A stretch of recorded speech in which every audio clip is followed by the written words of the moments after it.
যত চাই ভুলে যেতে মন চাই ব্যথা পেতে, তাই বুঝি প্রেম তাকে বলে না। আলো ছায়া ছিল যদি নিচে মায়া, বৃষ্টি কেন তা বলে না। মৃত্যুর ঠিক একদিন আগে ফেসবুক লাইভে এসে হাতে একটি ডিভোর্স লেটার নিয়ে অঝরে কাঁদছিলেন ইকরা। কিন্তু হঠাৎ কেন এই ডিভোর্স লেটার দেখাচ্ছিলেন তিনি? এই ডিভোর্স লেটারটি কি সত্যি আলভির দেওয়া ছিল? আর লাইভে আলভি ও তিথির বিয়ের ব্যাপারে এমন কি ফাঁস করেছিলেন ইকরা, যার কারণে তাকে এতটা মানসিক যন্ত্রণার মধ্য দিয়ে যেতে হয়েছে? আজ আমরা জানব সেই বুক ফাটা কান্নার পেছনের আসল রহস্য। দর্শক, ইকরার মৃত্যুর পর তার শেষ লাইভ ভিডিওটি এখন সবার সামনে এসেছে, যা দেখে যে কারো চোখে জল চলে আসবে। লাইভে দেখা যায় ইকরার হাতে ধরা একটি কাগজ, যা আসলে একটি ডিভোর্স লেটার। জানা গেছে কোনো আলোচনা ছাড়াই হঠাৎ করে আলভি এই ডিভোর্স লেটারটি ইকরার হাতে ধরিয়ে দিয়েছিলেন। যে মানুষটিকে ভালোবেসে ইকরা নিজের সবটুকু উজাড় করে দিয়েছিলেন, সেই আলভির এমন নিষ্ঠুর সিদ্ধান্তে ভেতর থেকে পুরোপুরি ভেঙে পড়েছিলেন তিনি।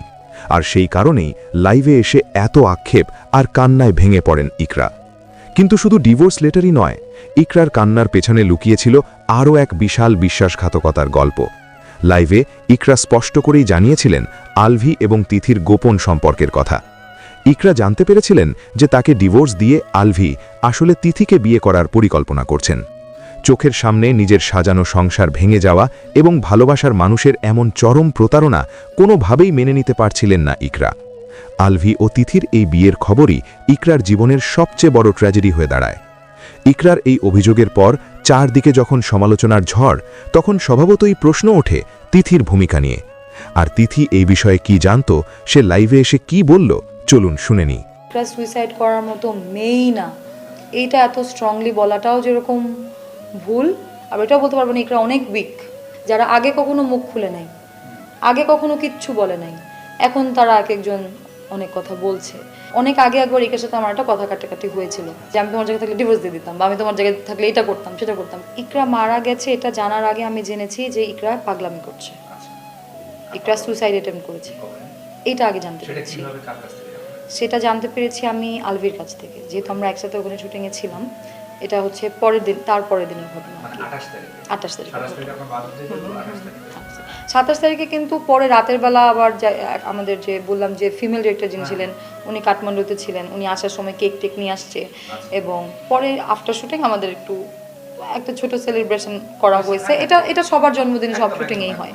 28 তারিখ আমরা যখন সব একসাথেই ছিলাম, ওই টাইমে হচ্ছে গিয়ে হঠাৎ করে, যেহেতু আমি অনেক জায়গায় বলেছি আলভি আমার ভালো বন্ধু, তো যখন এরকম একটা সিচুয়েশন হবে খুব স্বাভাবিকভাবেই ও বলবে। বা শুধু আমাকে না, ওইখানে আমাদের ডিওপি ছিল যে আমাদের ক্লোজ, ওইখানে যারা ক্লোজ তারা আগে জেনেছে, যারা ক্লোজ তারা আগে জেনেছে যে কোনো একটা অ্যাটেম্প্ট হয়েছে। তো জানার পর সাথে সাথে আমি আমার ফোন হাতে নেই, আমার ফোন হাতে নিয়ে আমি মানে ইকরাকে কল করা শুরু করি, যেহেতু ওর সাথেও আমি কানেক্টেড ছিলাম। ওকে আমি কল করা শুরু করি। আলভি দেখা যায় যে আলভি কাকে কাকে জানি কল করছিল। ওদের মধ্যে কোনো কিছু নিয়ে আর্গুমেন্ট চলছিল, এটাই আমি জানি। এর বাইরে কি নিয়ে কি না না না না এখন আলভি কিন্তু ওর সাংসারিক বা পার্সোনাল লাইফ নিয়ে খুব একটা শেয়ার বা খুব একটা কথা বলা, প্রবলেম ছিল বুঝি যে হ্যাঁ প্রবলেম চলছে, বা ওটা তো বোঝা যায়, বা মাঝে মধ্যে হয়তো কিছু শেয়ার করেছে। কিন্তু ওই দিনেরটা তো আসলে ধাপ ধাপ ধাপ ধাপ ধাপ ধাপ করে ঘটে যাওয়া ব্যাপার, তাই না? ওইটা তো আসলে ওইভাবে কথাই হয় নাই যে কী নিয়ে ইস্যুস চলতেছে ওদের। ওর পাশে যে অ্যাসিস্ট্যান্ট অর্ক, ওর সাথে মনে হয় আলভি যোগাযোগ করেছিল তার আগেই, যে রুমে যেয়ে দেখতে। ততক্ষণ অর্ক অলরেডি ওইখানে গিয়ে নকটক করছে। এই টাইমটাতে আমি ইকরাকে ফোন দেওয়া শুরু করেছিলাম বেসিক্যালি। তো এরপরে ফাইনালি যখন অর্ক ভিতর পর্যন্ত যেতে পারে, মানুষজন আসে, সিচুয়েশনটা এমন ছিল যে আমার কল দিচ্ছে কিন্তু অর্ক কথা বলতে পারছে না, মানে ওই জায়গাটা সামলাবে নাকি কথা বলবে, এরকম একটা বিষয়। এবং ইকরাকে নিয়ে ওরা হসপিটালের উদ্দেশ্যে বের হয়ে যায়। এরপর আমি অর্ককে কিন্তু ননস্টপ কল দিচ্ছিলাম, মানে আমি অর্ককে দিচ্ছি, আমাদের একটা ভাই আছে আলভি তাকে দিচ্ছে, মানে যে যাকে পারছি, কারণ আমরা তো দেশের বাইরে এবং নিরুপায় এবং অসহায়। তো সেই জায়গা থেকে ওইখানে দেশে যারা আছে তাদেরকে রিচ করার চেষ্টা করা হচ্ছিল, যাদের কথা মাথায় আসছিল। তো তো অর্ককে আমি ফোন দিয়ে থাকি, অর্কর ফোনে এমবি থাকে না, এই কারণে কল রিসিভ করলেও মানে রিসিভ করে কিন্তু কেন জানি কানেক্টিং লেখা উঠতেছে। পরে ও আমাকে টেক্সট পাঠায় যে আপু ম্যাডামের ফোনে ফোন দেন। তা আমি কল করি, কল করার পর মানে ইকরার ফোনে আমি কল করি, কল করার পরে আমি 1-2বার কথা বলে ফোন রেখে দেয়। এরপরে আমি এত অর্ক রিসিভ করে অর্ক তখন তো অলরেডি ইকরাকে নিয়ে হসপিটালের উদ্দেশ্যে প্রথমে মনে হয় ইসলামিয়া বা কোথাও একটা গিয়েছে, এরপরে হচ্ছে ওরা কুর্মিটোলার দিকে যাচ্ছিল। ওই কুর্মিটোলা যাওয়ার পথেও আমার তখন কথা হয় এবং আমি অর্ককে বারবার জিজ্ঞেস করতেছিলাম যে ও কি হিস্ট্রি ব্রিদিং, ওর কি হার্টবিট চলতেছে, অর্ক ভালো করে চেক করো। অর্ক বলতেছিল যে মনে হয় চলতেছে। তারপর আমি বারবারই একই কোয়েশ্চেন করে যাচ্ছিলাম, কারণ ফার্স্ট দিয়েছে তো ওই পুরো সিনারিওটা থেকে মনে হচ্ছিল যে মানে বেঁচে আছে তো বেঁচে থাকাটা ইম্পর্টেন্ট, বাকি পরেরটা পরে। এরপরে হচ্ছে গিয়ে একটা পয়েন্টে গিয়ে আমি ওরা যখন অলরেডি কুর্মিটোলায় পৌঁছায় আমি অর্ককে বলি যে অর্ক তুমি ফোনটা কাইটো না, তোমার আমার সাথে কথা বলতে হবে না, বাট আমাকে ফোনটা থাকে না যে আমরা লাইনে রেখে দিলাম যাতে আমি ওইখানের পরিবেশ ওখানে কি হচ্ছে কে কি বলতেছে যেন কানেক্টেড যেন থাকি, কারণ ওই যে বললাম দূরে আছি অসহায় এবং নিরুপায়। তখন আলভিও আছে সামনে, মানে লাউড দিয়ে আমরা আরও কয়েকজন মিলে মানে ওই কানেক্টেড থাকার চেষ্টা করছিলাম আর কি। তো এরপরে হচ্ছে গিয়ে হঠাৎ করে কানে আসে যে উনি তো অনেকক্ষণ আগে মারা গেছে। আমি তো বললাম ওদের যতটুকু আমি জানি ওদের যখনই কোনো ঝগড়াঝাটি হতো, এটা শুধু ওদের না, এটা যে কোনো সংসারেই হয় যে এক বিষয় নিয়ে ঝগড়া হলে 10 বিষয়ে চলে আসে। হ্যাঁ, তো ওই 10 বিষয়ের মধ্যে আমি থাকতেও পারি নাও থাকতে পারি, I don't know, I have no idea. এটার মধ্যে অনেক তর্ক বিতর্ক আছে। ও এর আগেও সুইসাইড অ্যাটেম্প করেছিল, এটা কেউ অস্বীকার করতে পারবে না। ও আগেও সুইসাইড অ্যাটেম্প করেছে। ইকরা সুইসাইড করার মতো মেয়েই না, এইটা এত স্ট্রংলি বলাটাও যেরকম ভুল, আবার ইকরা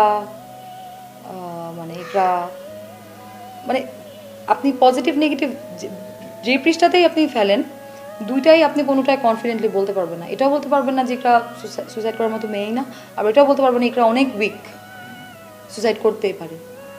কনফ্লিক্ট আছে বিষয়টার মধ্যে। আমার কাছে মনে হয় যে কিছু মানুষ ইকরা আসলে অনেকের সাথে অনেক কিছু শেয়ার করেছে, ডিসপাইট ওর সাথে আমার যতটুকু ভালো বন্ডিংয়ে থেকে থাকুক না কেন। এখানে আমার কথা হচ্ছে যে if you don't like me you don't have to pretend. তুমি আমার সাথে প্রিটেন্ড যদি একরকম করো তাহলে কিন্তু আমি বুঝতে পারবো না যে তুমি আসলে কী চাও। আমার তো ক্যারিয়ার, আমার একটা এস্টাবলিশ ডিউটি, দর্শকের গ্রহণযোগ্যতা আছে, আমি তো আমার মতো কাজ করতে চাইবই, সেটা আমি নষ্ট করতে চাবো না, তাই না? আনলেস সেখানে কোনো ম্যাসিভ ম্যাসিভ যদি কোনো ঘটনা ঘটে যায় তখন ওইটা ছাড়া আমি হয়তো চাবো যে না আচ্ছা আমার কাজটা সুন্দরভাবে যে স্মুথলি চলছে স্মুথলি চলুক। অনেকের ক্ষোভ আছে, আলভির সাথে ব্যক্তিগত রেষারেষি আছে, এবং যেহেতু আমরা স্ট্যাবলিশ জুটির পাশাপাশি খুব ভালো বন্ধু, সেটে আমাদের অনেকে খুনসুটি দেখেছে, সেটে আমাদের সেটের মধ্যে আমাদের যে বন্ডিংটা থাকে সেটা দেখেছে, হয়তো সেই জায়গা থেকে বলছে, বা ইকরা অনেক ওর ফ্রেন্ডদের সাথে অনেক কিছু শেয়ার করেছে। তো যেহেতু অনেক কিছু শেয়ার করেছে, তো এত কিছু যেহেতু ও শেয়ার করেছে, সো হয়তো অনেকের কাছে মনে হচ্ছে যে তিথি এখানে দোষী। কিন্তু আমি না ওই সময় দেশে ছিলাম, না আমি ইকরাকে কোনোদিনও আত্মহত্যার জন্য প্রভোগ করেছি। ইনফ্যাক্ট আই হ্যাভ প্রুভ, আমি দেখিয়েছি যে, বা আমি দেখানোর আগে আমি বলেছিলাম যে ইকরা ওর ফ্যামিলি ম্যাটারেও যখন কথা বলেছে আমি সবসময় ওর সাথে পজিটিভভাবে কথা বলেছি। ও যখন ওর সাংসারিক ব্যাপারে ফ্রাস্ট্রেশনের জায়গা থেকে ও কিন্তু অনেক মানুষের সাথেই ওর সাংসারিক ব্যাপারে শেয়ার করতো। ইতিমধ্যে আমরা দেখেছি যারা আগে কখনো মুখ খুলে নাই, আগে কখনো কিচ্ছু বলে নাই, এখন তারা এক একজন অনেক কথা বলছে। তো ও কিন্তু অনেকের সাথেই এগুলো শেয়ার করতো। আমরা কিন্তু ইউজুয়ালি চেষ্টা করি যে আমাদের পার্সোনাল ম্যাটার সবার সাথে আমরা শেয়ার করি না। ওর ফ্রেন্ডদের সাথে তো অবশ্যই করবে, যারা ক্লোজ ফ্রেন্ড তাদের সাথে অবশ্যই করবে, বাট ক্লোজ ফ্রেন্ড ছাড়াও কিন্তু অনেকের কাছেই দেখলাম শুনলাম যে ইকরা তাদের সাথে শেয়ার করেছে, তারা নাকি আগে থেকেই জানতো। ওর ফ্রাস্ট্রেশনের ব্যাপারটা যখন আমার সাথেও শেয়ার করেছে, আমি কিন্তু ওর খুব আহামরি ক্লোজ না, কিন্তু ও কিন্তু শেয়ার করেছে। হ্যাঁ, তো যখন শেয়ার করেছে আমি কিন্তু আমার জায়গা থেকে আমি কিন্তু ওকে আমার বাউন্ডারি মেনটেন করে বুঝিয়েছি। আমি কিন্তু ওকে আবার বেশি কথা বলতে পারবো না, কারণ অনেক আগে একবার ইকের সাথে আমার একটা কথা কাটাকাটি হয়েছিল। সেই জায়গা থেকে আমি যদি ওকে এখন ইকরা যদি আমাকে জিজ্ঞাসা করে তিথি তুমি আমার জায়গা থাকলে কী করতা, আমি ওকে বলতে পারবো না যে আমি তোমার জায়গায় থাকলে ডিভোর্স দিয়ে দিতাম বা আমি তোমার জায়গায় থাকলে এটা করতাম সেটা করতাম, কারণ আমি কিছু বললে পরে দেখা যাবে সেটা আবার নেগেটিভও হতে পারে। তা আমি আমার বাউন্ডারি মেনটেন করে ওকে সবসময় বুঝাতাম। বা ও যখন আলভির সময় দেওয়া নিয়ে কথা বলতো যে আলভি কতটুকু সময় দেয়, কতটুকু সময় দেয় না, কতটুকু সময় দেয় কতটুকু সময় দেয় না, এটা আসলে আমরা বুঝিয়ে একটা মানে আমরা যে প্রফেশনে আছি এখানে থেকে কতটুকু সময় দেওয়া পসিবল এবং সেই পসিবল টাইমটুকুর মধ্যে আসলে সময় দিয়েছি কি না, এটা তো আসলে আমরা আরেকটু ভালো মতো স্টাডি করলে আমরা জানতে পারবো বা আমরা দেখি। কিন্তু ও আমার সাথে এগুলো শেয়ার করলে ওকে আমি বুঝাতাম যে প্রফেশনটাই এরকম, বা আরে বোকা তোমাদের দেখবা যে এখন দূরে আছে না এই কারণে বেশি যন্ত্রণা হচ্ছে, আলবি ঢাকা গেলেই সব। আমি হচ্ছে ইকরার বেস্ট ফ্রেন্ড, খুব কাছের বন্ধু, অনেক বছরের বন্ধুত্ব আমাদের। আর আমার নাম হচ্ছে গিয়ে ডাক্তার খাদিজা। যাই হোক, যখন ওর সাথে আমার কথা হয়েছে 10:46-এ যখন কথা হয়েছে এম সকালে 10:46 PM তো নাই দুনিয়াতে। আচ্ছা যাই হোক, যখন কথা হয়েছে তখন পর্যন্ত আসলে ও সবই শেয়ার করে। আমরা 3 বান্ধবী, আমাদের একটা গ্রুপ আছে, ও আমাদেরকে সব শেয়ার করে। যেমন হচ্ছে 2 দিন আগে ওর মন টন যখন খারাপ ছিল, 2 দিন আগে একটা ম্যাসিভ জিনিস নিয়ে হচ্ছে গিয়ে ওদের স্বামী স্ত্রী ঝগড়া হয়। তো যখন মন টন খারাপ ছিল তখন এমনও হয়েছে যে সে ঘুমের ওষুধ খাইছে, একসাথে ঘুমাবে দেখে 3-4টা ঘুমের ওষুধ খাইছে যে আমি এমন ঘুম দিব যাতে আমার হচ্ছে গিয়ে মানে 24 ঘন্টা কোনো ডিস্টার্ব না হয়। তো তখন ওর কাছে মনে হচ্ছিল যে আচ্ছা ঠিক আছে, আমার যদি কিছু হয়ে যায় ওর মোবাইলের পাসওয়ার্ডটা লিখে দিয়ে গেছে। তো আমি তখন বুঝাইলাম আমরা যে পাগলামি করিস না, ঘুমা, তো তোর এখন রেস্টটা দরকার। যাই হোক, এখন দেখা গেছে যে যেটা বললাম আর কি, যে ও সবই শেয়ার করে। যেমন এই ব্যাপারটাও শেয়ার করছে যে কি নিয়ে ঝগড়া হয়েছে। সকালবেলা যদি এমন কিছু আগে থেকেই ওর মাথায় থাকতো যে ও করবে, ও মেন্টালি ফিট না এখন, বা ওর মাথায় এগুলো ঘুরতেছে, ও কিন্তু জানাই তো, ও একটু হলেও বলতো আমার খারাপ লাগতেছে বা আমার কিছু ভালো লাগতেছে না, বা তোর আমাকে মাফ করে দিস, যেটা আমরা নর্মালি করি। যে খুব ভালনারেবল সিচুয়েশনে গেলে আমাদের যদি ওটা করে, অল্প বয়সে আমরা সবাই কাউকে না কাউকে ভয় দেখাইছি যে আমরা বলি আমরা মাফ করে দিই এটা। ও সবসময় এরকম, মানে কিছু হলে আমাদেরকে জানাবেই। আমরা জানি না আসলে এমন জিনিস খুব কম আছে। তো যদি এরকম আসলেই ডেঞ্জারাস কিছু হতো ও সকালবেলা জানাইতো, কিন্তু বলে নাই। ও 2 দিন ধরেই বলতেছে ও নেপাল যাবে। ওই দিন যখন কথা হয়েছে তখনও সে হচ্ছে কি একটা টেক্সট দিল,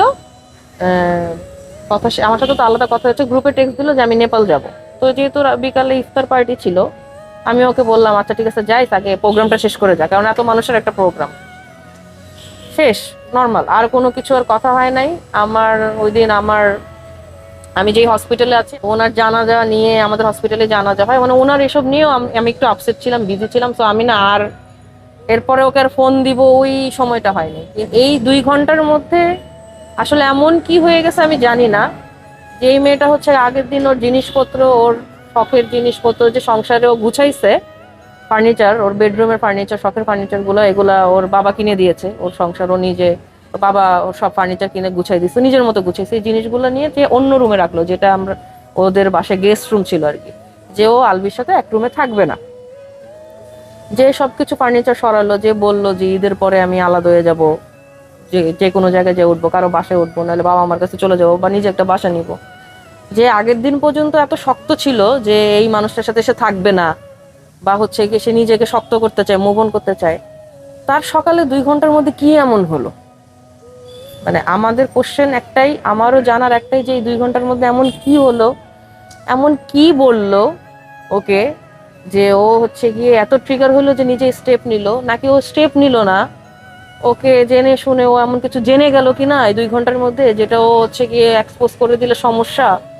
আমার কাছে অ্যাজ এ ডক্টর আমি একটা জিনিস যেটা আমি বুঝছি, সেটা হচ্ছে আমরা ফরেনসিক মেডিসিনে পড়েছি, এটা হচ্ছে আমাদের এইসব কেসগুলোতে কিছু আমরা আলামত থাকে, হ্যাঁ, সিমটমস থাকে, যেমন হ্যাঙ্গিং কেসগুলোতে হয়। তো যেহেতু প্রথম দিন আমি দেখছি, আমি আসলে এত কিছু মাথায় ঢুকে নাই, তখন তো আসলে এত কিছু মনে থাকে না ওই শোকের অবস্থা। এই জিনিসগুলো আমি 2 দিনে খুব চিন্তা করলাম।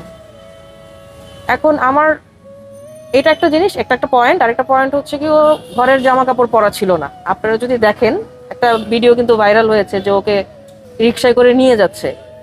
আপনারা যদি দেখেন যে ওর হচ্ছে কি বাইরের সালোয়ার কামিজ পরা সুন্দর, মানে মানুষ বাইরে যেসব কাপড় চোপড় পরে, ও ঘরে তো নিশ্চয়ই সুন্দর করে সেজেগুজে নাই। কে এত ভালো কাপড় চোপড় পরে? নিশ্চয়ই ওর এমন কিছু তো একটা আলবি বলছে, কিংবা কিছু তো একটা হয়েছে। আমি জানি না আলবিও বলছে কিনা, আলবির পাশের মানুষও বলছে কিনা, আই ডোন্ট নো। যেহেতু ওই ছেলেটা বলছে, যে ছেলেটা ওকে নিয়ে আসছে, আলবির অ্যাসিস্ট্যান্ট উদ্ধার করছে, ওই ছেলেটা বলছে যে ওকে আলবি নাকি ফোন দিয়ে জানাইছে। তাহলে আমি ধরেই নিলাম যে আলবির সাথেই কথা হচ্ছিল। আমি ধরে নিলাম, যেহেতু বলছে তার মানে আলবি জানে, মানে আলবির সাথেই কথা হচ্ছে।